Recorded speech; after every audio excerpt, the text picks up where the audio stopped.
Hello everyone, स्वागत है आप सभी का डाउटनेट की स्पोकन इंग्लिश क्लास में। और हमारा आज का जो लेक्चर है ये है प्रेपोजिशनल फ्रेजेस का लेक्चर नंबर 2।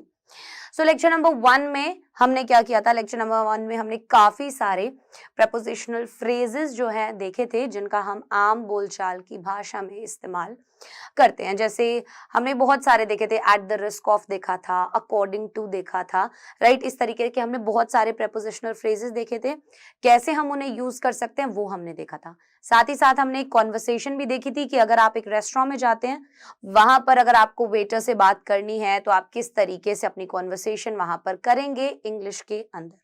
तो आई होप कि आपने उस चीज की प्रैक्टिस जरूर की होगी और धीरे धीरे करके, क्योंकि काफी क्लासेस अभी तक हम स्पोकन इंग्लिश की ले चुके हैं, सो अब आप ट्राई कीजिए कि छोटे छोटे सेंटेंसेस से आप अब बड़े बड़े सेंटेंसेस, मतलब ज्यादातर बातें अंग्रेजी में ही करें। ठीक है, इस चीज पर आप थोड़ा सा ध्यान दीजिए, इसकी प्रैक्टिस करना स्टार्ट कीजिए। प्लस जो वीडियोस मैंने आपको देखने के लिए बोला है उन वीडियोस को बिल्कुल भी मत छोड़िए, रोजाना 1 घंटा जरूर आपको देखनी है। साथ ही साथ जो भी वर्ड्स वोकैबुलरी के आपको रोजाना क्लास में दिए जाते हैं उनकी आपको कॉपीज में लिखना है, लेकिन कॉपीज में लिखकर केवल उनके नोट्स नहीं बनाने हैं, उन्हें लर्न करना है, याद रखना है और उन्हें यूज भी करना है। ठीक है, जहां पर भी कोई भी चीज यूज हो रही है, आपको पता है उसे इंग्लिश में क्या बोलते हैं, तो आप उसे इंग्लिश में ही बोलिए। जो चीज आपको नहीं पता किसी अंग्रेजी में क्या बोलते हैं, एक बार के लिए उसे छोड़ दीजिए। ठीक है, फिर आप देखिए कि आपको आखिरकार ये वर्ड क्यों नहीं पता, आप गूगल कर लीजिए कि इस चीज को इंग्लिश में क्या बोलते हैं। आपके पास बहुत सारे रिसोर्सेज हैं, आप उन सभी का इस्तेमाल बहुत आसानी से कर सकते हैं, राइट। आज भी हम कुछ ऐसे ही प्रेपोजिशनल फ्रेजेस के बारे में पढ़ेंगे और साथ ही साथ हम पढ़ेंगे कि अगर आप किसी दुकान पर जाते हैं और आपको कुछ शॉपिंग करनी है तो वहां पर कॉन्वर्सेशन किस तरीके से होती है और उसको आप इंग्लिश में कैसे करेंगे। ठीक है, सो बढ़ते हैं आगे फटाफट से। लेक्चर नंबर 2 है, आज की क्लास में भी हम प्रेपोजिशनल फ्रेजेस ही करेंगे और साथ ही साथ क्या होगी, साथ ही साथ होगी कॉन्वर्सेशन एट अ शॉप।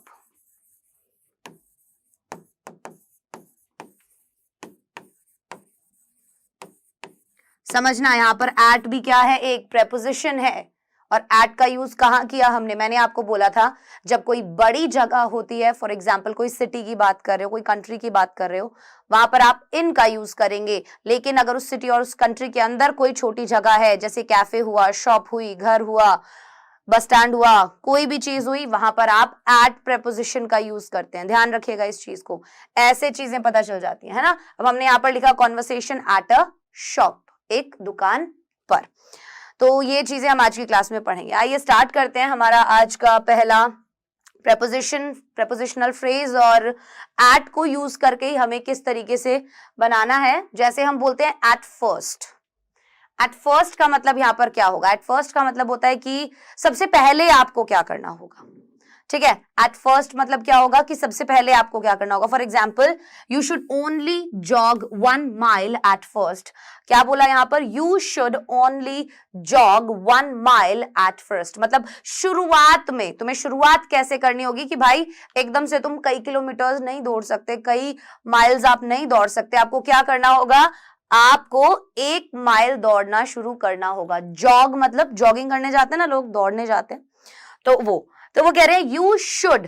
यहां पर शुड का भी यूज हुआ है। शुड क्या है? एक मॉडल है। मॉडल कहां यूज करते हैं? जब यहां पर उसने बोला कि ये चीज तुम्हें करनी ही करनी होगी, यू शुड डू दिस, तो ये काम तुम्हें अनिवार्य है, कंपल्सरी है, करना होगा। सो उसने बोला you should only jog 1 mile at first. ठीक है, नेक्स्ट, एटलीस्ट। एटलीस्ट मतलब कम से कम। जैसे Peter tries to learn at least 10 new words every day. Peter tries कोशिश करता है, टू लर्न किस चीज की? याद करने की। एटलीस्ट कह रहा है कम से कम 10 नए शब्द रोजाना लर्न करने की कोशिश कौन करता है? पीटर करता है। और ये वाली कोशिश आपको भी जारी रखनी है। रोजाना जो 10 न्यू वर्ड्स मैं आपको देती हूं क्लास के दौरान, वो वर्ड्स आपको याद करने हैं। इसी तरीके से आपकी वोकैबुलरी स्ट्रांग हो सकती है। दूसरी चीज कैसे स्ट्रांग हो सकती है? रोजाना आपको कुछ ना कुछ पढ़ना जरूर है। कोई भी इंग्लिश की किताब उठा लो, समझ में नहीं आ रहा है कोई बात नहीं, but start reading. Okay, start reading. एक बार आप शुरुआत करेंगे उस चीज की, कुछ दिनों में अपने आप समझ में आने लग जाएगा। इसीलिए मैंने बोला था कि अगर रीड करना आपके लिए बोरिंग है तो आप वीडियोस देखिए सबटाइटल्स के साथ। क्या देखनी है? वीडियोस देखिए सबटाइटल्स के साथ, ठीक है। और घर में किसी ना किसी बंदे को पकड़ लो, कोई बंदा नहीं मिलता है तो शीशा पकड़ लो, ठीक है, और बोलना शुरू करो। उससे आपकी प्रोनाउंसिएशन भी इंप्रूव होगी, कॉन्फिडेंस डेवलप होगा। और वो बोलते हैं ना कि मैम अंग्रेजी आती नहीं है जुबान पे, पता नहीं क्या हो जाता है, वो धीरे धीरे शुरू हो जाएगा, ठीक है। सो एटलीस्ट मतलब कम से कम, एट फर्स्ट मतलब पहले शुरुआत में तुम्हें क्या करना होगा, तुम्हें 1 मील दौड़ना होगा। उसके बाद हमने देखा एटलीस्ट, सो एटलीस्ट का मतलब कम से कम वो 10 वर्ड्स तो दिन के याद करता है। At most the bus ride will take 1 hour at most. At most ज्यादा से ज्यादा,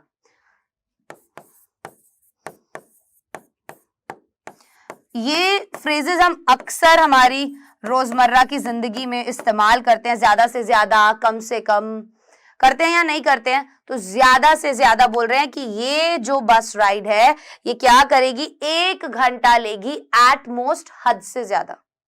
ज्यादा से ज्यादा बोल लीजिए, हद से ज्यादा बोल लीजिए, उसके लिए आप क्या यूज करेंगे, एट मोस्ट यूज करेंगे। Clear? Next, at times. It can be difficult to use correct grammar at times. At times मतलब कि बहुत सी बार, ठीक है।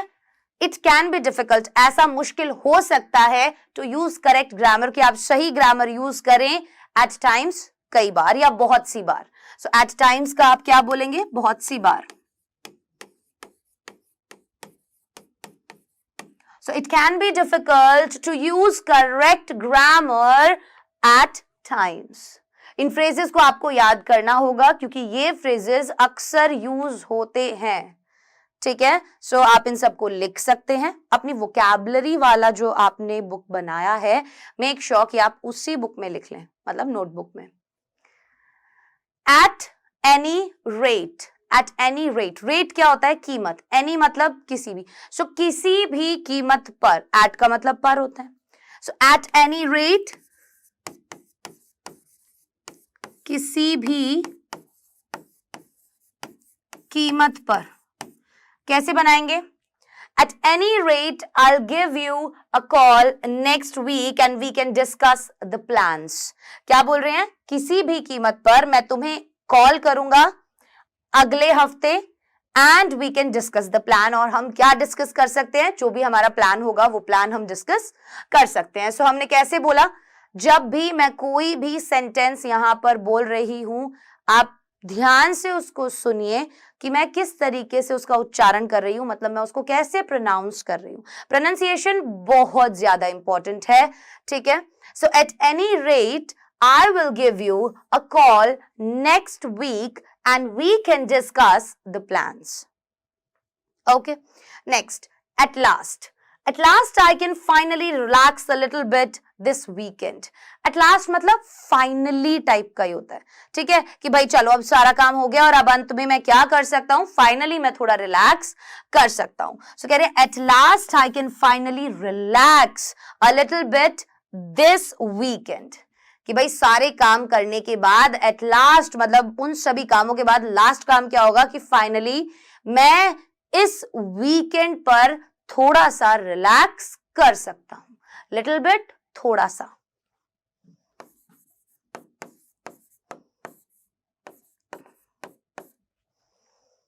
ठीक है। Next, at the latest, at the latest I finish the report by Monday at the latest, कि भाई सोमवार होते ही सबसे पहला काम मेरा क्या होगा कि मैं जो रिपोर्ट है वो फिनिश कर दूंगा, ठीक है। I will finish the report by Monday at the latest. At the latest का मतलब यहां पर क्या है कि मंडे को सबसे पहला काम जो मेरा क्या होगा वो इस रिपोर्ट को फिनिश करना ही होगा और वो मैं कर दूंगा। At once. Next is at once. So we need to leave at once. We need to leave at once. Next देखते हैं, at short notice. Short notice क्या होता है? बिल्कुल छोटे नोटिस पर, मतलब कोई भी चीज आपको बताई ना गई हो, आपके प्लान में ही ना हो और बहुत छोटे नोटिस पर आपको कहीं जाना पड़े. For example, will you be able to come at short notice? कि भाई अगर मैं तुम्हें बोलूं अभी तो क्या तुम आ सकते हो? शॉर्ट नोटिस पर तुम आ सकते हो सकता है ना कि यार आप कहीं और बिजी हैं और आपको नहीं पता कि आपको कहीं और जाना है और एकदम से आपको पता चले और अब वहां पहुंचना बहुत ज्यादा मुश्किल हो जाए कि यार इतने छोटे नोटिस पर तो मैं नहीं आ सकता, अगर तुम इस समय मुझे बताओगे तो ये चीज पॉसिबल नहीं है. तो वहां पर हम क्या बोलते हैं कि भाई इतने कम समय में इतने छोटे नोटिस पर मैं नहीं आ सकता. उस समय पर हम यूज करते हैं at short notice. So will you be able to come at short notice. At an advantage, advantage क्या होता है? फायदे. अब कह रहे हैं कि एट एन एडवांटेज मतलब जैसे मान लीजिए कि मेरे पापा डॉक्टर हैं, ठीक है, तो मुझे एक एडवांटेज है कि मुझे किसी भी दूसरे डॉक्टर के पास जाने की जरूरत नहीं है, मेरे तो घर में ही डॉक्टर है. ठीक है, मान लीजिए मेरे पापा टीचर हैं, सो मुझे कहीं और पढ़ने जाने की जरूरत ही नहीं है, तो उस समय में मैं क्या हूं? मैं एक एडवांटेज पर हूं, राइट. मुझे इस चीज का क्या है? एक फायदा है. तो ऐसे समय पर हम कैसे बोलते हैं? At an advantage. I am afraid Peter is at an advantage when it comes to golf. अब यहां पर क्या मतलब हुआ? मुझे डर है, I am afraid Peter is at an advantage, कि पीटर जो है वो यहां पर एडवांटेज पर है when it comes to golf, क्योंकि जब गोल्फ की बारी आती है. दैट मीन्स पीटर बहुत अच्छा गोल्फ खेलता है और अगर कोई 3-4 गेम्स हो रहे हैं और उन 3-4 गेम्स के बेसिस पे आपको ट्रॉफी मिलने वाली है और उसमें एक बंदा जो है वो गोल्फ बहुत अच्छा खेलता है, ठीक है, सो वहां पर वो क्या हो जाएगा? वो एडवांटेज पर हो जाएगा. सो एट एन एडवांटेज का मतलब यहां पर क्या होगा कि जब आपको किसी चीज का लाभ हो, ठीक है, किसी चीज का आपको फायदा हो, आप वहां पर एक एडवांटेज पर हो जहां पर बाकी सब लोगों को वो एडवांटेज नहीं है. एट अ डिसएडवांटेज, सेम, अगर एडवांटेज हो रहा है तो वहां पर भाई यहां पर मेरे पास एक डिसएडवांटेज आ जाता है. क्या? It is true that I am at disadvantage but I still think I can win. अब यहां पर उसने बोला कि मुझे डर है कि पीटर जो है वो एक एडवांटेज पर है जब गोल्फ की बारी आती है, और अगर हमें बोलना है एट अ डिसएडवांटेज तो भाई वो एडवांटेज पर है तो मैं डिसएडवांटेज पर हूं. कैसे? इट इज ट्रू, यह सच है that I am at a disadvantage, कि मैं एक डिसएडवांटेज पर हूं, मतलब यहां पर मुझे नुकसान है. But I still think I can win, पर मैं फिर भी ये सोचता हूं, स्टिल मतलब फिर भी ये सोचता हूं कि मैं जीत सकता हूं. ये बात क्लियर हो गई? यहां तक समझ में आया सबको? सो यहां पर अब हमारा नेक्स्ट वर्ड क्या है? नेक्स्ट वर्ड हमारा है at risk. So at risk मतलब भाई मेरे को यहां पर खतरा है. पिछली वाली क्लास में भी बच्चे हमने एक प्रेपोजिशनल फ्रेज देखा था, at the risk of my life. At the risk of my life, वहां पर क्या था? भाई मैंने अपनी जान की बाजी लगा कर ये काम किया और तुम अब ऐसा कह रहे हो. समझ में आई बात? सो वही है एट रिस्क. यहां पर एट रिस्क क्या मतलब? ये चीज भाई इस चीज में खतरा है, समझना. Unfortunately this tree is at risk. दुर्भाग्यपूर्ण नया वर्ड मिला है, अनफॉर्चुनेटली, दुर्भाग्यपूर्ण.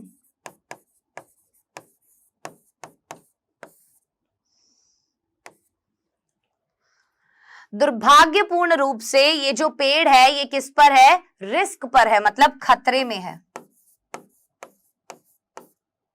किस चीज के? Of dying if we do not do something, कि भाई किस चीज का खतरा है? कि ये पेड़ जो है वो मर सकता है अगर हमने इसके लिए कुछ नहीं किया तो ये पेड़ क्या है? रिस्क पर है, खतरे में है, डेंजर में है. ठीक है, नेक्स्ट है बाय प्रेपोजिशन से. बाय प्रेपोजिशन से हम कौन से प्रेपोजिशनल फ्रेजेस बना सकते हैं?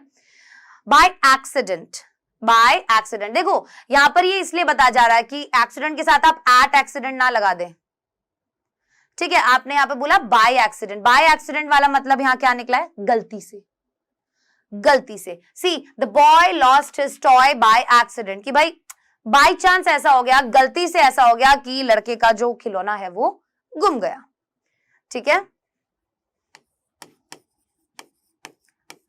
हम बोलते ना जो चीज हम जानबूझकर नहीं करते. ठीक है,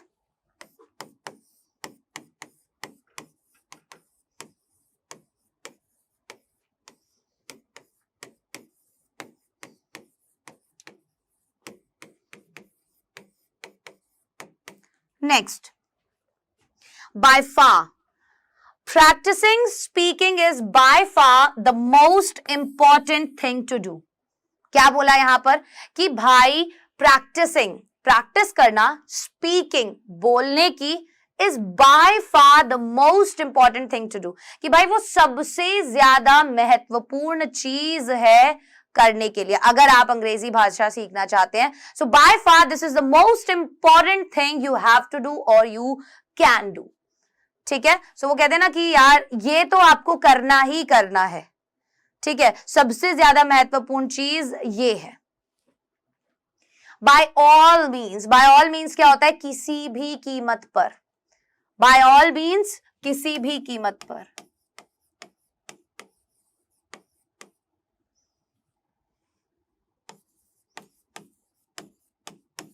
और सेम था एट एनी रेट का भी. ठीक है, so by all means he should take some time off. By all means कि उसे लेना चाहिए, कुछ समय का उसे ऑफ लेना चाहिए किसी भी कीमत पर. By heart, by all means आप कह सकते हैं जैसे भी करके, ऐसा भी बोल सकते हैं. हिंदी में बहुत सारे ऐसे फ्रेजेस मिलेंगे जिनका यूज हम करेंगे. ठीक है, तो अगर मैं एक दो ही बता पा रही हूं तो आप समझिएगा कि और ऐसे कौन से फ्रेजेस होते हैं जो हम यूज करते हैं. Next, by heart, I learn the song by heart, मतलब कोई भी चीज जो आपने बहुत ज्यादा दिल से की हो. ठीक है, so I learn the song, मैंने याद किया वो गाना बाय हार्ट. क्या बोला? बाय हार्ट, अपने दिल से. Next is by chance. By chance गलती से, कहते हैं ना कि बाय चांस ऐसा हो गया. गलती से भी नहीं कह सकते उसे कहते हैं कि यार किस्मत ही थी कि बाय चांस ऐसा हो गया, कि चांस लग गया. कि we met in New York by chance, कि हम मिल गए न्यूयॉर्क में, हम मिले न्यूयॉर्क में बाय चांस. बाय चांस मतलब हमने कुछ भी प्लान नहीं किया था और ये चीज अपने आप हो गई. बाय चांस ऐसा हो गया कि हमने ये चीज कर ली या हम न्यूयॉर्क में मिल गए. ठीक है, next, by and by. I would like to learn some French by and by. यहां पर क्या कह रहे हैं कि भाई मैं क्या करना पसंद करूंगा? मैं थोड़ी सी फ्रेंच सीखना चाहूंगा by and by. By the way का मतलब क्या होगा? See, by the way, have you spoken to Alice yet? By the way अगर हम हिंदी में बात करें तो हम कहते हैं चल ये बता कि तूने बात की क्या एलिस से या किसी और से. बाय द वे बहुत ज्यादा कॉमन मतलब कि है जो हम अक्सर मतलब दिन में कई बार यूज करते हैं कि बाकी सब छोड़ो और ये वाली बात तू मुझे बता. ठीक है, बाय द वे तूने ये बात की, वहां पर हम इसका यूज करते हैं कि चल छोड़ बाकी सब बातें छोड़, तू मुझे ये वाली बात बता. वहां पर हम बाय द वे बोल देते हैं.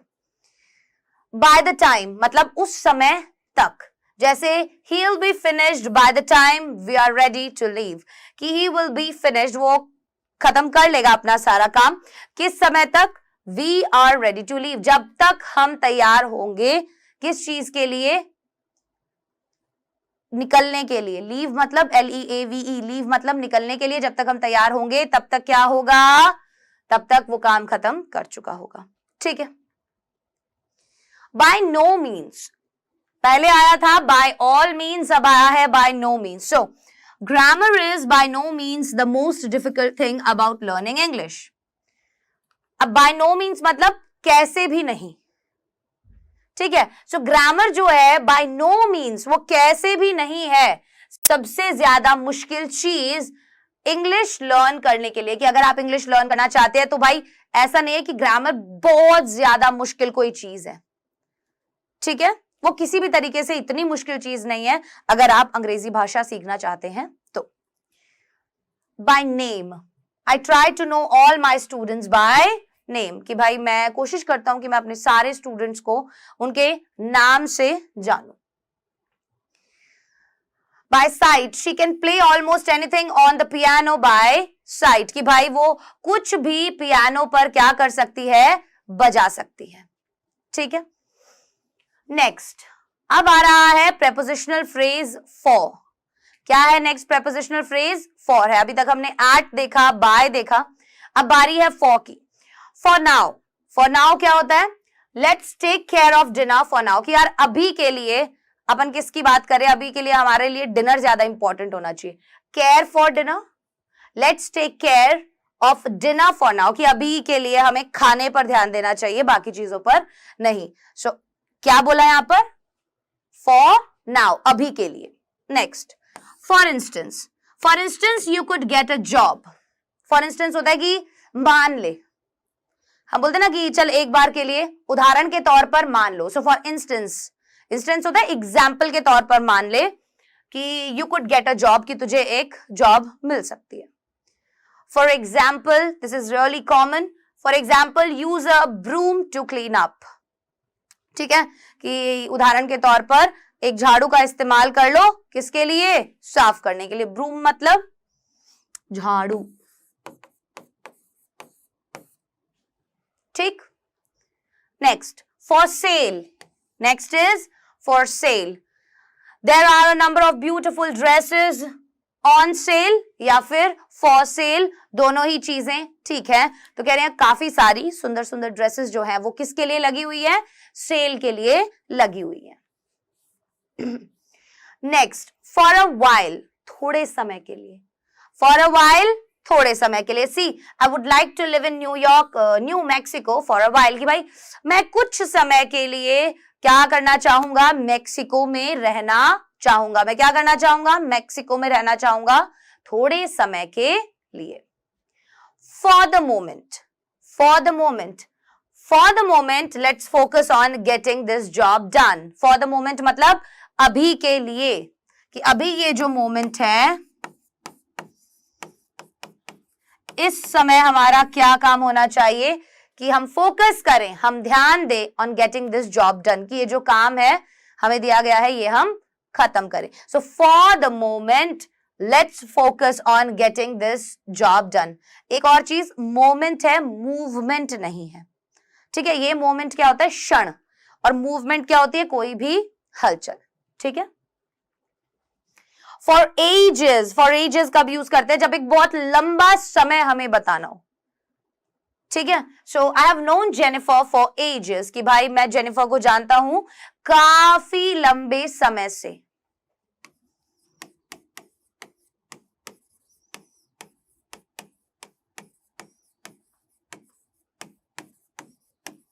क्या करता हूं? मैं जेनिफर को जानता हूं काफी लंबे समय से.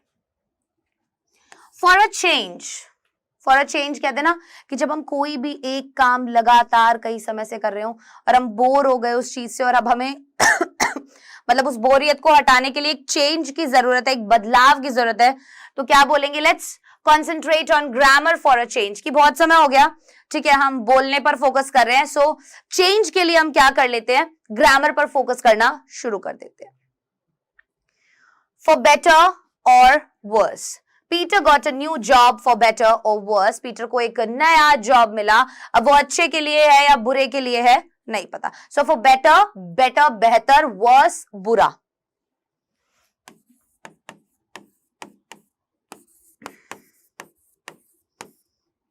ठीक है.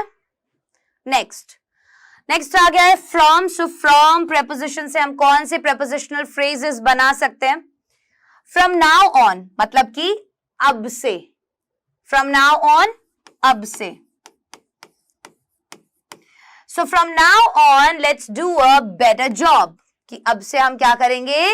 अच्छा काम करेंगे. Let's do a better job मतलब अब से हम क्या करेंगे? एक बेहतर काम करेंगे. सो क्या यूज करेंगे वहां पर हम? From now on. From then on, अभी तो बोला फ्रॉम नाउ ऑन मतलब अब से. फ्रॉम देन ऑन मतलब कि मान लो ये काम खत्म हो जाए उसके बाद से. See, he decided to get serious from then on. ठीक है, उसने क्या डिसाइड किया है कि उस चीज के बाद से वो सीरियस हो जाएगा. उस चीज के बाद से वो सीरियस हो जाएगा. बहुत सी बार बोलते हैं ना मम्मी पापा कि भाई, हम बोलते हैं कि मम्मा कोई बात नहीं, 1 साल और मैं पढ़ाई करके देख लेता हूँ, ठीक है, इस एग्जाम की तैयारी करके देख लेता हूँ, अगर नहीं क्लियर होगा फ्रॉम देन ऑन मैं क्या करूंगा? एक कोई भी कंपनी में जॉब कर लूंगा या कोई और चीज. तो फ्रॉम देन ऑन मतलब एक स्पेसिफिक टाइम पीरियड के बाद की बात. फ्रॉम बैड टू वर्स मतलब बद से बदतर. होते ना कि हालात जब होते हैं वो बद से बदतर होते जा रहे हैं, तो वहां पर हम क्या यूज करते हैं? From bad to worse. Unfortunately it looks like the world is going from bad to worse. दुर्भाग्यपूर्ण रूप से ऐसा दिख रहा है जैसे ये दुनिया जो है वो क्या हो रही है, बद से बदतर होती जा रही है। क्या कर रहे हैं, ये दुनिया जो क्या होती जा रही है, बद से बदतर होती जा रही है। ये सभी प्रेपोजिशनल फ्रेजेस आपको लिखने होंगे अपनी कॉपीज के अंदर, so that you can remember with examples. ठीक है, मेक श्योर कि आप सभी एग्जाम्पल्स जरूर लिख रहे हैं, क्योंकि एग्जाम्पल से ही आपको समझ में आएगा कि सेंटेंसेस के अंदर हम इन्हें कैसे फ्रेम करते हैं। Okay, from my point of view, मैंने आपको ये लास्ट क्लास में भी एक चीज बताई थी कि बोलते ना कि इन माई ओपिनियन, कभी भी ये नहीं बोलते according to me. According to me is wrong.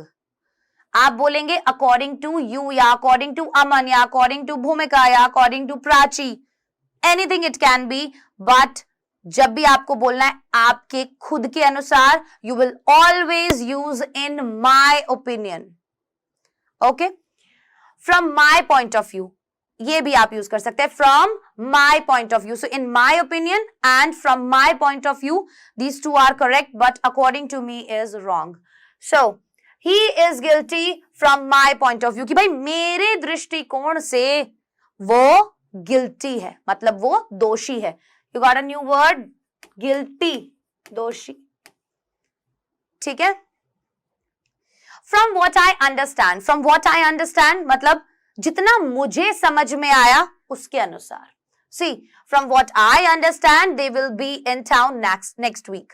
So from what I understand, कि जो भी मुझे समझ में आया उसके अनुसार वो अगले वीक तक इस नगर में आ जाएंगे। Next, from personal experience, from personal experience मतलब कि मेरे निजी अनुभव से। एक्सपीरियंस, अनुभव, बोलते हैं ना कि भाई मैं अपने एक्सपीरियंस से कह रहा हूं कि ऐसा नहीं होगा। So she was speaking from personal experience. वो क्या कर रही थी, वो बोल रही थी अपने निजी अनुभव से, जो भी उसने अपनी जिंदगी में अनुभव किया उस चीज के दम पर वो बाकी चीजें बोल रही थी। Next is without. अब विदाउट के प्रेपोजिशनल फ्रेजेस हम देखेंगे। See, without fail, without fail कैसे, he came to class without fail, वो क्लास आया, मतलब विदाउट फेल मतलब यहां पर क्या है कि बिल्कुल समय पर आया या कोई भी गलती नहीं हुई, उस तरीके से हम यहां पर बोलते हैं। फेल हो जाते हैं मतलब कि किसी चीज में कमी रह गई और आप पीछे रह गए, आप फेल हो गए।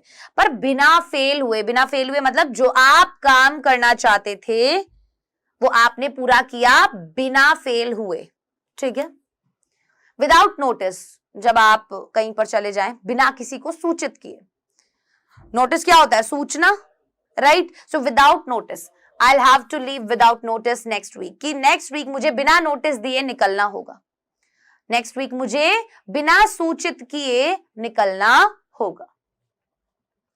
विदाउट एक्सेप्शन, एक्सेप्शन क्या होता है, जैसे हम बोलते हैं ना कि यार ये तो एक्सेप्शन है। एक्सेप्शन है मतलब ये बाकी सब चीजों से अलग है, ये वैसे काम नहीं करता जैसे बाकी सभी चीजें काम करती हैं। So see, Sara gets A's on her test without exception. ठीक है, यहां पर एज मतलब A's, Sara gets A's on her test, कि भाई उसे अपने टेस्ट में ए मिलते हैं विदाउट एक्सेप्शन। मतलब विदाउट एक्सेप्शन मतलब जितने भी टेस्ट होते हैं उन सब में उसको ए मिलता है। कोई भी सब्जेक्ट ऐसा नहीं है जो एक्सेप्शन हो कि इसके अलावा, सो एक्सेप्शन के अलावा, राइट। सो यहां पर बोला विदाउट एक्सपेक्टेशंस मतलब विदाउट एक्सेप्शंस। सो एक्सेप्शन मतलब के अलावा हो जाता है, और विदाउट जब आप लगा दोगे दैट मीन्स कि कोई एक्सेप्शन है ही नहीं, कोई चीज अलग है ही नहीं। विदाउट समवन्स कंसेंट, कंसेंट क्या होता है, सहमति। ठीक है, see, so without someone's consent, बिना किसी की सहमति के। So I am afraid you can not come without Peter's consent. So यहाँ समवन की जगह आप किसी का भी नाम लिख सकते हैं, जिसके बारे में भी आप बता सकते हैं। जैसे आई एम अफ्रेड, मुझे डर है, यू कैन नॉट कम, तुम नहीं आ सकते बिना पीटर की सहमति के। फॉर एग्जाम्पल बोलते ना यार तू अपने पापा के कंसेंट के बिना कैसे आएगा, पापा की सहमति के बिना कैसे आएगा। ठीक है, सो कंसेंट, सहमति, एक और नया वर्ड। एक्सेप्शन, के अलावा, एक और नया word. Without success, she Guru tomatoes without success. ठीक है, नेक्स्ट। अब बारी आ गई है एक कॉन्वर्सेशन देखने की, और ये कॉन्वर्सेशन क्या होगी, ये होगी एक शॉप के ऊपर। अगर आप जाते हैं और आपको कुछ खरीदना है तो वहां पर आप कैसे बातचीत करेंगे, आइए देखते हैं। शॉपिंग फॉर अ स्वेटर, अगर आप एक स्वेटर खरीदने जा रहे हैं सो आप कैसे वहां पर करेंगे। ये कॉन्वर्सेशंस मेरी हर एक क्लास में होती हैं, कभी रेस्टोरेंट में, कभी डॉक्टर के पास, और इनका आपको खास तौर पर बहुत ज्यादा ध्यान रखना है क्योंकि ये काफी यूज आएंगे आपको। ठीक है, हम ऐसे ही सीखते हैं यार, हमें पता चले कि अच्छा हमें यहाँ जाना है तो हमें गुड मॉर्निंग बोलना है, गुड आफ्टरनून बोलना है। हम बच्चे थे तो हमें मम्मी ने कुछ सिखाया, हम क्या बोलते थे, वो हमें बोलती थी ऐसे बोलो, माँ बोलो, पापा बोलो, इशारे कर करके बताती थी कि मैं माँ हूं, ये पापा हैं। छोटे छोटे बच्चे माँ बाप को बोलते हुए सीखते हैं, आसपास के लोगों को बोलते हुए देखते हैं और वो सीख जाते हैं, उन्हें कोई ग्रामर नहीं सिखाता उस टाइम पे। तो इसलिए बहुत कम ध्यान देना, अभी इतना ज्यादा ध्यान देने की जरूरत नहीं है। नाम दिया हुआ है मैंने यहाँ पर प्रेपोजिशनल फ्रेजेस, लेकिन शब्द मैंने सारे वही बताए जो हम आम बोलचाल की भाषा में यूज करते हैं। मैंने कोई आपको इसका रूल नहीं बताया, ठीक है, मैंने कोई रूल नहीं बताया ना यहाँ पर, वो इसीलिए क्योंकि अगर मैं आपको रूल्स के अंदर ले गई तो आप बोलने वाली चीज को छोड़कर नोट्स बनाने लग जाओगे और वो करना ही नहीं है अपने को। ठीक है, सो शॉप असिस्टेंट, असिस्टेंट क्या होता है, असिस्टेंट होता है जो आपकी सहायता करे। ठीक है, जैसे हम बोलते हैं ना असिस्टेंट मैनेजर, सो मैनेजर के बाद होता है असिस्टेंट मैनेजर, तो वो मैनेजर की मदद करता है। ठीक है, सो असिस्ट करना, किसी की हेल्प करना, किसी को समझाना, बताना। सो शॉप असिस्टेंट मतलब शॉप पर जो भी असिस्टेंट है, जो जितने भी कस्टमर्स आते हैं उनका ख्याल रखता है, पूछता है, करता है, सारी उनकी हेल्प करता है। सो जैसे ही आप दुकान में गए तो शॉप असिस्टेंट बोलेगा मे आई हेल्प यू, क्या मैं आपकी मदद कर सकता हूं, मे आई हेल्प यू। मैं यहाँ पर क्यों यूज किया, बिकॉज वो आपसे पूछ रहा है कोई चीज, कि भाई परमिशन ले रहा है कि सर क्या मैं आपकी मदद कर सकता हूँ, आपको लेनी है उनकी मदद आप लो, और नहीं लेनी आप मतलब मना कर दो कि नहीं नहीं, है ना। सो कस्टमर कहता है yes I am looking for a sweater, कि भाई मैं क्या ढूंढ रहा हूं या फिर मैं किस लिए यहां पर आया हूं। सो आप कैसे बोलेंगे, आई am looking for a sweater, looking for a sweater. अब आप यहां पर कुछ भी, आप पैंट लेने गए हैं, शर्ट लेने गए, ड्रेस लेने गए हैं, what ever that thing is, आप वहां पर बस ये बोल देना, स्वेटर की जगह हटा देना और जो चीज आप लेने गए वो बोल देना कि yes I am looking for a sweater. So shop assistant बोलेगा what size are you, what size are you मतलब कि साइज क्या है आपका, कितने नंबर का आता है, स्मॉल आता है, मीडियम आता है, लार्ज आता है, एक्स्ट्रा लार्ज आता है, एक्स्ट्रा स्मॉल आता है, कौन सा साइज आता है। So what size are you, भाई आप किस साइज के हो। Customer I am extra large, मैं क्या हूं, मैं एक्स्ट्रा लार्ज हूं, मतलब कि मुझे एक्स्ट्रा लार्ज स्वेटर आता है। ठीक है, shop assistant would you like a plain sweater or something else, अब वो आपसे जानना चाहेगा कि एक्चुअल में आपको किस तरीके का स्वेटर चाहिए। ठीक है, उसने बोल दिया स्वेटर, अब उसके पास बहुत सारे स्वेटर हैं, सो अब वो पूछ रहा है कि साइज बताओ सबसे पहले, and then he is asking कि प्रेफरेंसेस क्या है, किस तरीके का चाहिए। सो वो कैसे बोलेगा, अगर आप खुद भी शॉप असिस्टेंट हैं तो आप भी ऐसे बोल सकते हैं। कैसे आप पूछेंगे किसी से, would you like a plain sweater or something else, कि आपको प्लेन स्वेटर चाहिए या कुछ और। सो कस्टमर जो भी होगा वो कैसे बोल सकता है, I am looking for a plain blue sweater, आपने यहाँ पर हाईलाइट कर दिया कि भाई मुझे प्लेन ब्लू कलर का स्वेटर चाहिए, सो दैट शॉप असिस्टेंट के लिए वो चीज इजी हो गई, right. Shop assistant how about this one, अब शॉप असिस्टेंट कोई लेकर आएगा अपना अलग सा स्वेटर और पूछेगा हाउ अबाउट दिस वन, कि ये वाला कैसा है, इसके बारे में क्या ख्याल है। Customer yes that's nice, could I try it on, could I try it on, try it on, on बोला है, ऑफ नहीं बोला है। ऑफ का यूज कब होता है, ऑफ का यूज होता है जब कोई एक चीज दूसरी चीज से अलग होती है, and that is O double F, not O F. Okay, so यहां पर जब उसने बोला कस्टमर की yes that's nice, could I try it on, so यहां पर इसने कुड का यूज किया, क्यों, क्योंकि ये पूछ रहा था उससे कि सर क्या मैं इसको ट्राई कर सकता हूं, सो दैट सकता हूं के लिए कुड का यूज यहां पर हुआ।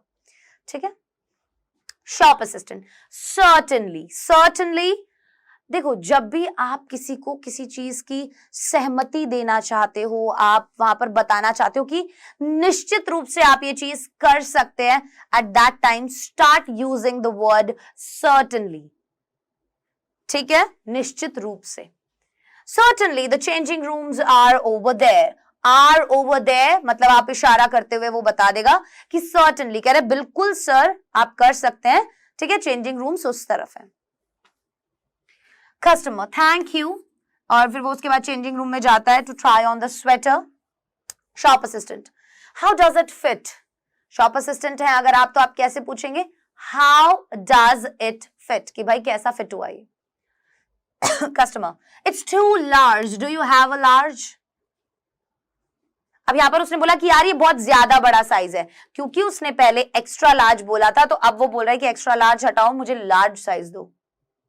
सो do you have a large, so do you have a large मतलब यहां पर लार्ज का मतलब क्या है कि एक्स्ट्रा लार्ज नहीं चाहिए, लार्ज वाला है क्या तुम्हारे पास। Shop assistant yes here you are, would you like to try it on to see if it fits, yes हाँ जी है, here you are मतलब कि वो स्वेटर लेकर आएगा और वो आगे जब उसे देगा तो वो बोलेगा here you are, ठीक है। would you like to try it on, क्या आप इसे पसंद करना चाहेंगे, सॉरी पहनकर देखना चाहेंगे, ट्राई करना चाहेंगे पहनकर, ये देखने के लिए कि क्या ये फिट हो रहा है, to see if it fits। Customer no that's okay thank you I'll take it I'm also looking for some nice slacks।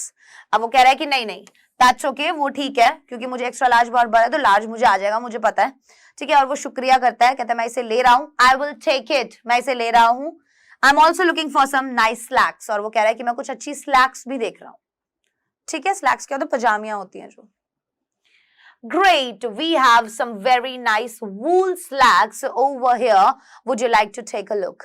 कहते हैं अरे बहुत बढ़िया, हमारे पास बहुत सुंदर सुंदर ऊन की स्लैक्स जो है वो यहाँ आई हैं। Would you like to take a look? क्या आप देखना चाहेंगे? Customer yes, thanks for your help। कहेंगे हाँ हाँ बिल्कुल, आपकी मदद के लिए शुक्रिया। Shop assistant what are your measurements, measurements फिर से पूछ रहा है, पहले साइज पूछ रहा था, अब मेजरमेंट्स पूछ रहा है। So customer, I am a 38 waist and 32 inch seam। ठीक है, तो कह रहा है कि 38 तो वेस्ट चाहिए मुझे और नीचे से जो साइज चाहिए वो 32 चाहिए, ठीक है। सो वो मेजरमेंट्स मतलब नाप पूछ रहा है। Shop assistant what do you think about these, अब कोई भी एक स्टॉकिंग्स या स्लैक्स उठाकर उसने दी और पूछा कि तुम्हारा इसके बारे में क्या ख्याल है। What do you think about these? इस इन वाली स्लैक्स के बारे में आपका क्या ख्याल है। Customer they are nice but I would prefer cotton trousers if you have them। कह रहे यार ये अच्छी हैं पर मुझे लगता है मैं कॉटन ट्राउजर्स लूंगा, ठीक है, अगर आपके पास वो है तो दिखाइए। Shop assistant certainly our summer slacks collection is over here, how about these। अब वो वापस बोल रहे हैं हाँ हाँ बिल्कुल बिल्कुल, ठीक है, हमारे पास जो समर स्लैक्स का कलेक्शन है वो यहाँ पर है, इनके बारे में क्या ख्याल है। Customer yes I like those, कि हाँ मुझे ये वाली पसंद है। Do you have them in grey as well, अब हम आप पूछते हैं ना बहुत सी बार कि यार इसमें ग्रे कलर मिलेगा क्या, so do you have them in grey as well. Next shop assistant let me know if you need any help, वो कहता है कि प्लीज मुझे बताइएगा अगर आपको कोई मदद चाहिए तो। कस्टमर थैंक यू, वो वापस आता है, these are great so that makes one sweater and a pair of grey slacks. So वो कह रहा है कि अरे बहुत बढ़िया, ठीक है, अब मेरे पास क्या हो गया, मेरे पास एक स्वेटर और एक पेयर ऑफ ग्रे स्लैक्स है।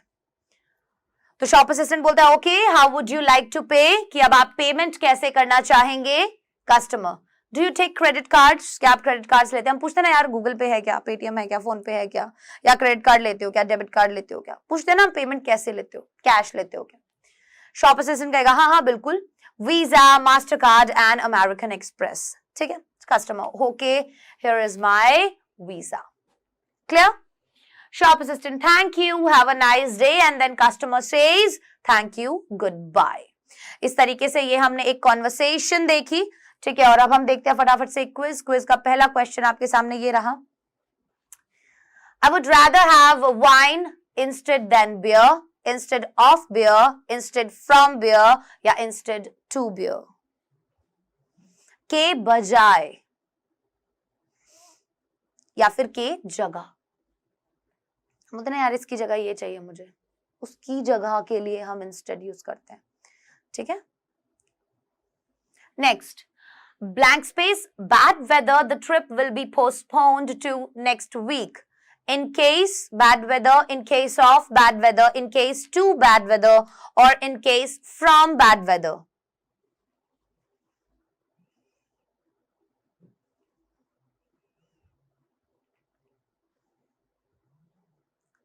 चलिए, सो क्वेश्चन नंबर 1 जो है, would rather have wine instead of, option number 2 की जगह.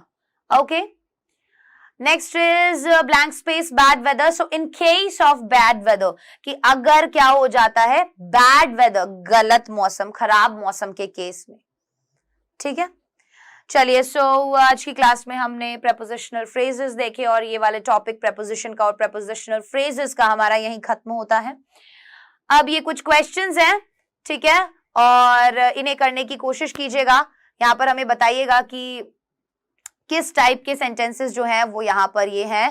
एंड अब आपसे मुलाकात होगी अगले लेक्चर में. आपका अगला लेक्चर होगा नाउन के ऊपर. सो आप सभी से अब मैं इजाजत लेना चाहूंगी. अपना ध्यान रखिए, डाउटनेट के साथ जुड़े रहिए, क्योंकि अब पढ़ना हुआ आसान.